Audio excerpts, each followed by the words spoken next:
नमस्कार।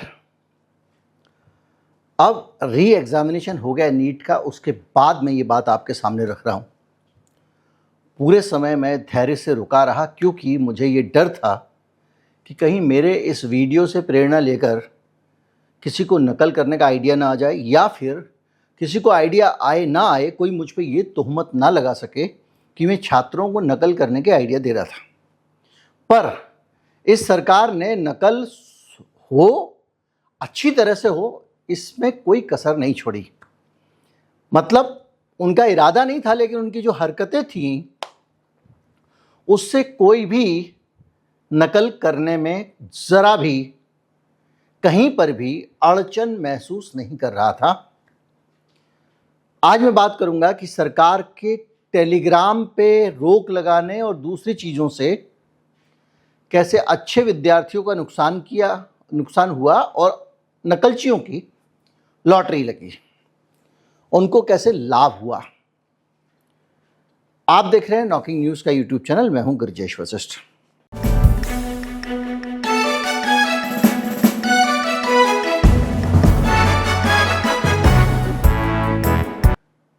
आपको पता है सरकार ने टेलीग्राम पे लगा दी थी रोक।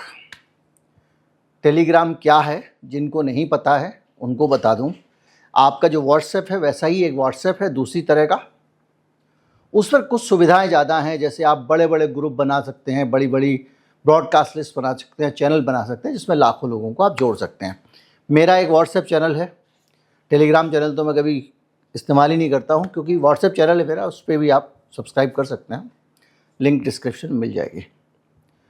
तो टेलीग्राम के ज़रिए सरकार ने टेलीग्राम पर प्रतिबंध लगाया। टेलीग्राम वाले हाई कोर्ट में भी गए और हाई कोर्ट ने कहा कि भाई सरकार को तो अधिकार है, वो प्रतिबंध लगा सकती है, तो उसको हटाया नहीं गया। पर क्या इस प्रतिबंध से नकल पर किसी भी तरह का असर पड़ा? मैं बात कर रहा हूँ सिर्फ उस नकल की जो टेलीग्राम के प्लेटफॉर्म पे हो रही थी, किसी और नकल की बात नहीं कर रहा हूँ।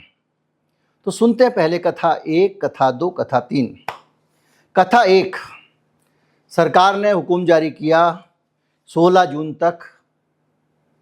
जून की तारीख को कि टेलीग्राम पे प्रतिबंध लगा दिया जाएगा। यानी अब आपके पास मौका है, 21 तारीख को बंद रहेगा टेलीग्राम, इस बीच में आप वैकल्पिक इंतजाम कर लो। 21 तारीख को री एग्ज़ाम होना था, 22 तारीख को रोक हट जानी थी। 16 से 21 के बीच में 5 दिन थे। अलग अलग ऑपरेटर्स ने इसको रोकने के लिए अलग अलग तरीके अपना, उसमें टाइम लगा। पर क्या टेलीग्राम रुक सका? तो जिस जनरेशन से आपका मुकाबला है माननीय शिक्षा मंत्री जी, अब तो प्रधानमंत्री जी भी इसमें इन्वॉल्व हो गए होंगे, माननीय CUET जी, वो जनरेशन अच्छी तरह से जानती है कि जब भारत में किसी चीज़ पे प्रतिबंध लग जाए तो उसका इस्तेमाल कैसे करना है। तो यही तरीका मैं बोलना नहीं चाहता था, हालांकि सब जानते हैं। याद कीजिए, भारत में PUBG पर लगा था प्रतिबंध। बच्चों ने क्या किया? बच्चों ने खूब PUBG खेला। कैसे? VPN के जरिए। VPN क्या है? Virtual private network. मतलब ये है कि वो आप हर एक रास्ते की, हर एक रूट की, हर कंप्यूटर की एक पहचान होती है, वो होता है IP एड्रेस। तो टेलीग्राम जिस IP एड्रेस से भारत में आता है उसको ब्लॉक कर दिया आपने कि इस IP एड्रेस से सेवाएं भारत में नहीं दी जा सकेंगी। लेकिन टेलीग्राम को दूसरे देश में बैठकर एक्सेस किया जा सकता है और फिर उसका IP एड्रेस बदल के भारत में भी एक्सेस किया जा सकता है। तो क्या करते हैं, इनडायरेक्ट तरीके से टेलीग्राम की सेवाएं हमको मिल गई, जैसे PUBG की मिल जाती थी। तो कम से कम जो लोग पेपर लीक का काम कर रहे हैं, जिन लोगों के लाखों रुपए के इंटरेस्ट हैं, वो आपके इस भोलेपन से कूट कूट कर भरे हुए टेलीग्राम को क्या VPN से एक्सेस नहीं कर सकते थे? बिल्कुल कर सकते थे, क्योंकि VPN को चलाना बहुत आसान है और कोई भी VPN चला लेता है। अभी हमारे पत्रकार भाई लोग भी, अगर कोई बहुत इंपॉर्टेंट साइट है, पाकिस्तान की साइट है, उस खबर को एक्सेस करना है, सरकार ने ब्लॉक किया हुआ है ऑपरेशन सिंदूर के ज़माने से, तो क्या करते हैं, वो VPN के ज़रिए उसको एक्सेस कर लेते हैं, पढ़ लेते हैं खबर क्या आई है। दुनिया भर में VPN का इस्तेमाल इन कामों के लिए भरपूर होता है। तो हमारे बच्चे तो पबजी खेलते रहे हैं, तो उनको तो वीपीएन का भरपूर आइडिया है। तो क्या वीपीएन के जरिए टेलीग्राम को एक्सेस नहीं किया जा सकता था? तो इस प्रतिबंध का क्या मतलब रह जाना था? पहली चीज, मैं ये मान लेता हूं कि बच्चों को नहीं पता था वीपीएन से कर सकते हैं। जो लोग टेलीग्राम चला रहे हैं उनको भी नहीं पता था। आप उस देश के लोगों से बात कर रहे हैं जिसके आईटी प्रोफेशनल पूरी दुनिया में झंडे गाड़े हुए हैं, नहीं पता होगा। तो भाई साहब, आपने जो टाइम दिया 16 तारीख से लेके और 21 तारीख तक का, इन 5 दिनों के अंदर उन्हीं टेलीग्राम चैनलों पे क्या व्हाट्सएप चैनल्स के लिंक साझा नहीं किए जा सकते थे कि अब हम व्हाट्सएप पे बात करेंगे, यहाँ गड़बड़ हो रही है? क्या व्हाट्सएप पे नए ग्रुप बनाकर ये चर्चा नहीं हो सकती थी? और अगर कोई व्यक्ति पेपर लीक करने वाला है तो उस पेपर लीक करने वाले आदमी के लाखों ग्राहक तो होते नहीं हैं, 1000, 10,000, 500 से ज़्यादा तो नहीं होते हैं। वो तो ग्रुप एक व्हाट्सएप पे भी बन सकता है। व्हाट्सएप भी एंड टू एंड एनक्रिप्टेड है, टेलीग्राम भी एंड टू एंड एनक्रिप्टेड है। टेलीग्राम एंड टू एंड नहीं है, टेलीग्राम में टेलीग्राम के सर्वर पे जाता है और उनके सर्वर पे एनक्रिप्शन होता है। मतलब जैसे सरल भाषा में समझें कि आपने व्हाट्सएप पे किसी को मैसेज भेजा, तो जैसे ही मैसेज भेजते हो उस व्हाट्सएप के उस मैसेज पे 15-20 ताले लग जाते हैं, ठीक है। अब वो तालों में बंद हो गया या वो किसी अजीब सी लैंग्वेज में बदल गया जिसको कोई नहीं पढ़ सकता। फिर वो वैसा का वैसा ताला लगा हुआ, एनक्रिप्ट किया हुआ पहुंचता है सामने वाले गंतव्य पे और उसका कंप्यूटर उसको खोल लेता है। तो आपने जिसको भेजा है उसी के पास खुलेगा, कहीं और नहीं खुल सकता। अगर आप कोई रास्ते में लीक कर ले, उस कुछ कर ले, नहीं खुलेगा। टेलीग्राम का सिस्टम दूसरा है। आपने यहाँ से भेजा तो आपका मैसेज टेलीग्राम के सर्वर पे जाएगा, फिर वो लगाएंगे उस पर ताला, उसके बाद वो दूसरी जगह जाएगा और वहाँ ताला खुलेगा। ये सब काम ऑटोमेटिक होता है, पल भर के अंदर हो जाता है, समझ लीजिए माइक्रो सेकेंड्स में। तो एंड टू एंड एनक्रिप्टेड तो व्हाट्सएप भी है, उसको लोग पढ़ नहीं सकते। रहा सवाल सरकार के काबू, अभी सब व्हाट्सएप लेकिन ये लिख दे चुका है कि भाई व्हाट्सएप से सरकार कोई इमरजेंसी में कोई सूचना मांगे तो व्हाट्सएप दे देगा। ऐसा पहले भी आ चुका है कि बैकडोर एक्सेस व्हाट्सएप के सिस्टम में मौजूद है।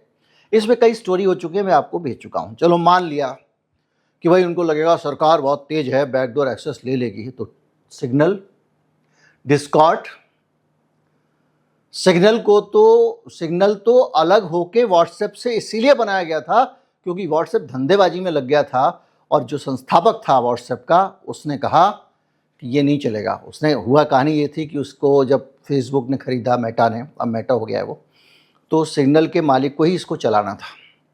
उसने अपना मोटा अरबों डॉलर का नुकसान किया, मुझे एग्जैक्टली नंबर याद नहीं है, और इस्तीफा दे दिया मेटा से कि भाई आप जो है धंधेबाजी में लग रहे हो, मैंने ये प्लेटफॉर्म इसलिए नहीं बनाया था, व्हाट्सएप बनाने वाला आदमी। अब उसने अपना एक और प्लेटफॉर्म बनाया जो है सिग्नल। वो एक स्वतंत्र प्लेटफॉर्म है जिसको दुनिया की कोई ताकत, कोई शक्ति, कोई सरकार छेड़ नहीं सकती। तो भाई लोग उसको यूज़ कर लेंगे। जो लोग इस काम धंधे में लगे हुए हैं उनके लिए क्या मुश्किल है? तो ये कहना कि भैया हमने लीकेज रोक दी है, ऐसे तो नहीं रुकेगी, बल्कि आप पहले से ऐलान करके चोरों को अलर्ट कर देते हो। होता है ना, कहीं पुराने शहर में किसी चांदनी चौक जैसी जगहों पे, वहाँ पे फुटपाथ पे लोग बहुत सारे दुकान लगाते हैं। तो क्या होता है कि जैसे ही वो नगर पालिका के लोग आने वाले होते हैं किसी जगह पे, उसको कमेटी वाले कहते हैं, कहीं पे उसको मदाखलत वाले कहते हैं, कहीं अतिक्रमण हटाओ दस्ता कहते हैं, तो उनके आने से पहले ही खबर पहुँच जाती है कि भैया वो आने वाले हैं, तो लोग अपनी दुकान लेके साइड हो जाते हैं। यहाँ तो कैसी फ़र्क है, यहाँ तो मदाखलत दस्ते ने खुद ही ढिंडोरी पिटवा दी जा जाके, भाइयों 5 दिन बाद आएंगे, 5 दिन बाद आएंगे। तो पता चला 5 दिन बाद, 5 दिन में तो क्या से क्या हो जाएगा, लोग चले जाएंगे टेलीग्राम पे यहाँ वहाँ। लेकिन फंसेगा कौन? ये जो पेपर लीक कराने वाले थे वो नहीं फंसेंगे, जो लोग प्रॉक्सी एग्ज़ाम दिलाने वाले थे वो भी नहीं फंसेंगे, जो टेलीग्राम चैनल्स पे सवाल बच्चों को बताते थे एग्ज़ाम के समय में अपनी तकनीक का इस्तेमाल करके, वो भी नहीं फंसेंगे। उनके जो भी टेक्निकल जुगाड़ थे, उन सबको जब इतना पता है तो वो बाकी काम भी करना जानते हैं। तो फंसेगा कौन? फंसने वाले वो बच्चे हैं जो ईमानदारी से पढ़ रहे हैं और जिन्होंने नंबर 2 में ना तो पर्चे खरीदे, ना नकल माफिया से साठ-गांठ की, ना वो कोचिंग माफिया से जुड़े हुए हैं। उन बच्चों की जिंदगी को इस सिस्टम ने नुकसान पहुंचाया। आप अगर गौर करें तो एक बड़ी संख्या में टेलीग्राम में ऐसे बच्चे हैं जो बड़े बड़े ऑनलाइन टेलीग्राम स्टडी चैनल्स के जरिए पढ़ते हैं। अब वहां पर स्टडी चैनल पे मैथमेटिक्स पढ़ाया जाना है। अब आप सोचो, आप स्कूल में पढ़ रहे हो, ऐसे भाई तुम्हारी कोचिंग्स तो कोई अफोर्ड नहीं कर सकता, लाखों लगा। अभी राहुल गांधी का जो शो हुआ था उसमें पता चला कि हिंदुस्तान में पूरा का पूरा सरकार का जो शिक्षा बजट है उससे ज़्यादा पैसा तो कोचिंग में खर्च हो रहा है।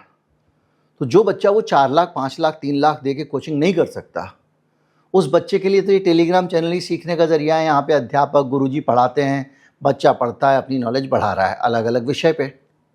इसके अलावा स्टडी ग्रुप्स हैं, बच्चे आपस में बैठ के ग्रुप बनाते हैं, ग्रुप डिस्कशन करते हैं, एक्सचेंज ऑफ नॉलेज करते हैं। ऐसे 50 चीज़ें हैं। छोटे छोटे ट्यूटर भी हैं, बड़े ट्यूटर भी हैं जो एक दूसरे को पढ़ाते हैं और वो सस्ता इकोनॉमिक तरीका है। तो ये जो बच्चे सबसे पढ़ते थे उनका एकदम एग्ज़ाम के टाइम पे आपने बंद कर दिया भाई साहब। अब वो उतने शातिर जिनकी मोटी कमाई हो रही है उनकी तरह ये तो नहीं करेंगे कि अब ये व्हाट्सएप पे चला जाएगा तो सिग्नल पे चला जाएगा, ये तो करेंगे नहीं। वो यही कहेंगे भाई टेलीग्राम बंद हो रहा है इसलिए क्लास उपलब्ध नहीं होगी। बच्चे फंस गए। भारत में ये जितना ड्रामा हो रहा है, इस ड्रामा के पीछे सरकार की नीयत कहीं स्टूडेंट्स की लूट को रोकने की दिखती नहीं। मैं आपको कुछ उदाहरण चीन के देना चाहता हूँ जिसके ज़रिए आपको बहुत सारी चीज़ें स्पष्ट होंगी। भारत में सब जानते हैं कि जब से मोदी जी CUET लेके आए हैं तब से बच्चों का कंपटीशन बढ़ गया है। यानी बच्चों को अब कॉलेज में एडमिशन लेना है तो जिस कॉलेज में पहले आसानी से हो जाता था, थोड़ा कंपटीशन रहता था, उसको ज़्यादा कंपटीशन हो गया है। और ये कंपटीशन चाहे वो कहीं पे भी हो, नीट के हों एग्ज़ाम, यूनिवर्सिटी के हों, बनारस यूनिवर्सिटी, किसी के भी हों, उस बड़े कंपटीशन में फंसा हुआ बच्चा क्या करेगा? उसको लगता है कि आधा आधा एक एक नंबर भी इम्पॉर्टेंट है। उसके पिता को एहसास होता है कि आज मैंने अपने बच्चे को कोचिंग नहीं कराई और ये एग्ज़ाम में रह गया तो ज़िंदगी भर के लिए मैं अपने आप को माफ़ नहीं कर पाऊँगा या ये बच्चा माफ़ नहीं कर पाएगा। तो वो कर्जा लेके पढ़ाता है। दुर्भाग्य से इस देश की एक कड़वी हकीकत बताऊँ मैं आपको, वो ये है कि भारत में अपनी सामाजिक और आर्थिक स्थिति को बेहतर करने का एकमात्र साधन अच्छी नौकरी है जो कंपटीशन को क्रैक करके मिल सकती है। चाहे वो अच्छे इंजीनियरिंग कॉलेज में एडमिशन हो जाए, आपका डॉक्टर बन जाओ, इंजीनियर बन जाओ, या सरकारी नौकरी। तो ये सब चीज़ें सरकार ने कंपटीशन से जोड़ दी और जहाँ कंपटीशन से जोड़ा वहाँ पर ज़्यादा से ज़्यादा पैसे का इन्वॉल्वमेंट हो गया। क्योंकि कोचिंग कर रहे हैं लोग, तरह तरह कोटा भरा हुआ है पूरा, सिर्फ इसलिए कि उस पिता को लगता है कि भाई बच्चा कुछ बन गया, डॉक्टर बन गया तो मेरे जीवन में मेरी पीढ़ियों का अंतर फ़र्क हो जाएगा। मैं किसान हूँ, मज़दूर हूँ, लेकिन बच्चा डॉक्टर बन गया तो हम लोग का जीवन सुधर जाएगा, हम लोग अच्छे घर में रहेंगे, हमारे घर में अच्छी अच्छी चीज़ें खाने को होंगी, हमारा सुंदर घर होगा, अच्छी सी बहू भी आ जाएगी, सब कुछ बदल जाएगा। तो भारत जो है, जो देश है, उसमें यही एक रास्ता है। दुर्भाग्य से पूंजीवाद आने के बाद इस देश में पूंजीपतियों के लिए आदमी डिजाइन होने लग गए। मतलब हम और आप उस तरह से सप्लाई के पुर्जे की तरह होते हैं कि भैया कार की फैक्ट्री लग रही है तो टायर चाहिए होंगे तो मैं टायर की इंडस्ट्री लगाऊं, और उसमें मजदूर चाहिए होंगे तो मैं उसके लिए इंजीनियर तैयार करूं। फला इंडस्ट्री आ रही है तो अभी प्रधानमंत्री के सलाहकार ने कहा प्लम्बर बनो, इंजीनियर बनने का छोड़ दो, डॉक्टर IT इंडस्ट्री छोड़ दो। उस पर खूब चर्चा हो रही है क्योंकि सब लोग इंडस्ट्री के लिए डिजाइन किए जा रहे हैं। आदमी अपनी पसंद से कुछ नहीं कर रहा है, इसीलिए दूसरे देश आगे निकलते जा रहे हैं। हम सब लोग एक खांचे में डल रहे हैं। हमने सुन लिया, मैंने देखा बहुत सारे लोगों को, मास कम्युनिकेशन बच्चे को करा दें तो क्या करियर बनेगा? मास कम्युनिकेशन, हर आदमी मास कम्युनिकेशन करा रहा है, कॉलेज यूनिवर्सिटी में तमाम जगहों पे कोर्स चल रहे हैं, उसमें एडमिट करा रहा है। उस बच्चे का बेंट ऑफ माइंड ही नहीं है, उसका सोच ही नहीं पत्रकार वाला। वो आदमी पत्रकार बने जा रहा है, फिर निकल के आ रहा है दूसरों के लिए सरदर्द, माँ बाप के लिए सरदर्द और खुद के लिए सरदर्द, क्योंकि ये तो उसको पल्ले ही नहीं पड़ना था। वो अच्छा खासा बेचारा हॉकी खेलता था, उसको हॉकी खेलने देते तो कुछ कर जाता। वो फोटोग्राफी करता था, वो कर लेने देते तो पढ़ता। तो इस तरह का पूरा जो स्ट्रक्चर हमारे यहाँ का बना हुआ है, और इसके कारण बच्चों का जीवन और इस देश का भविष्य बर्बाद हो रहा है। क्यों? नौकरी पा गया, और नौकरी पाने के दिन ही पढ़ना लिखना छोड़ देता है, क्योंकि उसके जीवन का उद्देश्य ज्ञान प्राप्ति नहीं है, उसका जीवन का उद्देश्य नौकरी प्राप्ति है। फिर वो रिटायर होता है तो पार्क में बैठ के सोसाइटी के ग्रुप में व्हाट्सएप यूनिवर्सिटी बनता है। फिर आप कहते हो ये तो डायरेक्टर रिटायर हुए हैं, ये ऐसे मूर्खतापूर्ण मैसेज को कैसे भेज रहे हैं, डुप्लीकेट झूठे मैसेज को, फेक मैसेज को, क्या इनको इतना भी नहीं पता? क्या ये बचपन से रामायण पढ़ते आए, इनको नहीं पता कि रामायण में क्या लिखा हुआ है जो ये मैसेज फॉरवर्ड कर रहे हैं? क्यों? क्योंकि आपने अपने यहाँ पे नौकरी ओरिएंटेड चीज़ों को बना दिया। और दूसरा नुकसान ये हो रहा है कि जिसकी नहीं लगती है उसका, और जिसकी लगती है उसका, उस बच्चे की ज़िंदगी, उसका बचपन, उसकी लाइफ नष्ट हो रही है। कैसे नष्ट हो रही है? नष्ट ऐसे हो रही है, मैं आ रहा हूँ चीन पे। ये चीन में जो जिन विषयों को लेकर उन्होंने नियम बनाए हैं, मैं उसी पे बात कर रहा हूँ। नष्ट कैसे हो रही है? नष्ट ऐसे हो रही है कि आपका बच्चा ना खेल पा रहा है, शाम को ना कूद पा रहा है, ना कुछ कर पा रहा है। उसको आपने कोलू का बैल बना दिया। दिन में पढ़, रात में पढ़, स्कूल से आ, कोचिंग पे जा, कोचिंग से आ, वहाँ जा, और फिर ऑनलाइन कोचिंग वगैरह। इस तरह से बच्चों का तेल निकाले जाने का कार्यक्रम जब चीन में चलने लग गया तो चीन की सरकार ने कुछ कदम उठाए। हमारी सरकार कदम उठाने से ज़्यादा प्रदर्शन करती है, जैसे टेलीग्राम के केस में किया। सनसनी फैल गई, पूरे देश में लोगों को लगा भाई टेलीग्राम पे रोक लगी, अब तो निकलनी होगी। लेकिन हुआ क्या? मैंने आपको बताया कि उस प्रतिबंध का कोई मतलब ही नहीं था। चीन ने कहा भाई साहब, जो पढ़ेगा बच्चा स्कूल में पढ़ेगा, स्कूल की पढ़ाई की क्वालिटी अच्छी नहीं हुई, स्कूल को ठीक कर दिया जाएगा। स्कूल के अलावा बच्चे को क्यों पढ़ना चाहिए? यहाँ तो बच्चा स्कूल में कुछ और पढ़ रहा है और CUET कुछ और पूछ रहा है। वो हीरोइन की हाइट पूछ रहा था पिछले दिनों। तो चीन ने क्या किया, उसने कहा कि जो पढ़ रहा है वही पढ़ाया जाएगा, और जितनी ये कोचिंग, धंधेबाज कोचिंग है, सब बंद करो। एक भी प्रोफेशनल कमर्शियल कोचिंग नहीं चलेगी। अगर चलनी भी है तो कुछ नॉन प्रॉफिट बने, और नॉन प्रॉफिट ही एकेडमी को हमने रजिस्टर करना है। हमारे तो नॉन प्रॉफिट बना के भी धंधा कर लेगा। तो और सारी जो प्रोफेशनल एकेडमियां हैं उनको कर दिया बंद, बोले धंधा नहीं होगा एजुकेशन पे भाई। दूसरा, वीकेंड, छुट्टियों में और स्कूल के बाद कोई कोचिंग क्लास नहीं होगा, प्रतिबंध पूरी तरह से। ऑनलाइन ट्यूशन पे कड़ा प्रतिबंध लगा दिया। कोई लाइव स्ट्रीम आधारित किसी तरह की कोई ऑनलाइन एजुकेशन चीन में नहीं होती है। कोई नहीं कमाई, आप नहीं पढ़ोगे, आपको जो पढ़ना है बस स्कूल में पढ़ोगे और मौज करोगे, तुम्हारी ज़िंदगी बर्बाद होने के लिए नहीं है। तभी तो बच्चे का ब्रेन विकसित होगा, कुछ देश के लिए, अपने लिए करेगा। यहाँ तो तुम जब घोड़ा होता है ना, उसके दोनों तरफ यहाँ लगा देते हैं, जोत देते हो उसको, वो कुछ पता ही नहीं है उसको। बच्चा पास हो गया, BA हो गया, पता माता जी उसको चम्मच से खाना खिला रही हैं। इंजीनियरिंग में एडमिशन हो गया है, लड़का सब्जी खरीद कर नहीं ला पा रहा है, माय बेबी करते करते। वहां जाता है हाई स्कूल का एग्जाम देने, मम्मी साथ में जाती है, वो पढ़ता है, मम्मी साथ को पढ़ती हैं। तो ये आपने बना दिया, और सारी उन्होंने लाइव स्ट्रीम वाली ट्यूशन व्यूशन सब बंद करा दी। निजी शिक्षकों, प्राइवेट ट्यूटर्स, घरों, होटलों, कैफे या अनरजिस्टर्ड जगहों पर भी कोई पढ़ाई नहीं होगी, मतलब घर में भी बच्चों को ट्यूशन नहीं पढ़ाओगे आप। इसके साथ साथ हजारों संस्थानों का निरीक्षण हुआ, और लगभग 84% पढ़ाने वाले संस्थान बेकार निकल गए, ठप कर दिए गए। ये चीन ने कब किया? ये चीन ने 2021 में किया, सिर्फ 5 साल पहले। और इसके साथ साथ उसने निजी ट्यूटर, छोटे group, summer camp, thinking class जैसे नामों से जो पूरा पेला जाता है बच्चों को, उसको भी खत्म कर दिया। अभी क्या होता है, बच्चा जहाँ आई छुट्टी, माता जी कहने लगती हैं जरा कोई अच्छा सा बताइए ना इसके लिए, समर के लिए कुछ, इसको AI पढ़वा दें, सॉफ्टवेयर पढ़वा दें, इसको कोडिंग पढ़वा दें। माँ बाप इसी में लगे हुए हैं। और ये पूरा सिस्टम उन्होंने कर दिया खत्म। और केवल करते हैं क्या, शिक्षा सीधे सीधे स्कूल तक सीमित हो, बस स्कूल में ही अपना बैग रखो, उसके बाद घर जाओ, ऐश करो, मौज करो, कल आके फिर पढ़ो। पॉजिटिव रीइंफोर्समेंट पढ़ाने का दुनिया भर का तरीका है। हमारे यहाँ बच्चे को इतना डराते हैं पढ़ाई से कि वो ज़िंदगी भर डरने लगता है, ऑफिस में बॉस से डरता है, उसका दिमाग काम करना बंद कर देता है सामने किसी बड़े को देखता है तो।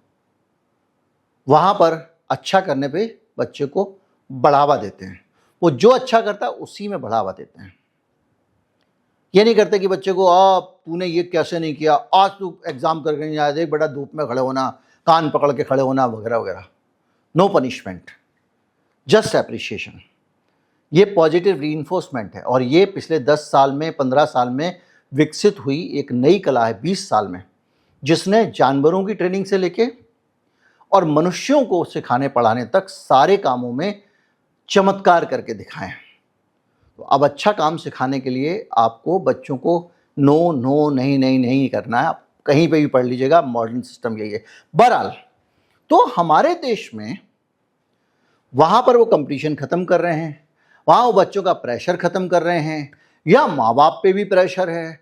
प्रेशर में नहीं आओगे बेटा तो पैसा कैसे निकालोगे, पैसा नहीं निकालोगे तो जो बहुत सारी यूनिवर्सिटी हैं, एमिटी सेमिटी टाइप की, एक यूनिवर्सिटी का ज़्यादा नाम लेता हूँ, वो लोग बुरा मानते हैं, उसका नाम नहीं लेता हूँ आज, वही कुत्ते वाली, तो इनका भला कैसे होगा। कंपटीशन नहीं करेंगे तो बच्चे प्रेशर में नहीं आएंगे। और दूसरा, नकारापन। कंपटीशन में बच्चों का फेल होना, बच्चे का फेल होना नहीं है, बच्चा फेल नहीं हुआ है। बच्चे को ये देश पढ़ाई नहीं दे पाया, बच्चे को इंजीनियरिंग कॉलेज नहीं दे पाया ये देश, बच्चे को ये देश नौकरी नहीं दे पाया। ये इस देश की नाकाबिलियत है। सबको शिक्षा, सबको काम सुनिश्चित करना चाहिए सरकार को। बच्चों की संख्या और नौकरियों की संख्या में इतना गैप क्यों होना चाहिए? बच्चों की संख्या और कॉलेजेस की सीट में इतना गैप क्यों होना चाहिए? क्या ईरान जैसा देश जो दुनिया भर के प्रतिबंध सालों से झेल रहा है, वो अपने सारे बच्चों को साइंटिस्ट बना सकता है, पीएचडी बना सकता है और उनको ऊपर के लेवल पे ले जा सकता है? तो हम तो डेमोक्रेसी हैं, मॉडर्न हैं, तो हम ये करते हैं कि जब हम कुछ नहीं दे पाते हैं ये लोग पॉलिटिशियंस, तो ये बच्चों को ऐसे घोंटते हैं। इनका काम ही है कि जब तुम कुछ नहीं दे सकते हो तो बच्चों को छांटोगे कैसे कि तुम्हें किसको एडमिशन देना है, किसको नहीं देना है। तो आपस में लड़ाओ इनको, और आपस में लड़ा के इंडस्ट्री डेवलप करो, पैसा डेवलप करो, फिर इनसे पैसा वसूलो, कमाई करो, फीस के नाम पे, लेट फीस के नाम पे, रीचेकिंग की फीस के नाम पे लपेटे जाओ। तो कुल मिला के निचोड़ की बात ये कि हमारे देश में सारे बवाल की जड़ ये कंपटीशन माफिया है, और जो नकल रोकने का ड्रामा सरकार कर रही है, ये नकल नहीं रोकी जा सकती जब तक कि सरकार एक प्रॉपर व्यवस्था बनाए जैसे कि पहले थी। मोदी जी ने CUET लाके सारा नाश कर दिया है, और उसके कारण इस देश में ये समस्या बनी रहेगी। और समस्या है, इसको छिपाने के लिए सरकार के नाटक होते रहेंगे, कभी टेलीग्राम, कभी ये, कभी कहेंगे हम हवाई जहाज से लेके जाएंगे, एयरफोर्स, बस। तो आप समझ जाएं, इसलिए मैंने ये सब वीडियो पहले नहीं बनाया था कि अब बनाऊंगा तो लोग कहेंगे कि भाई नकल कराने के तरीके सिखा रहे हैं। तो भाई हो जान दो एग्ज़ाम, उसके बाद बात करेंगे। नमस्कार, जय हिंद।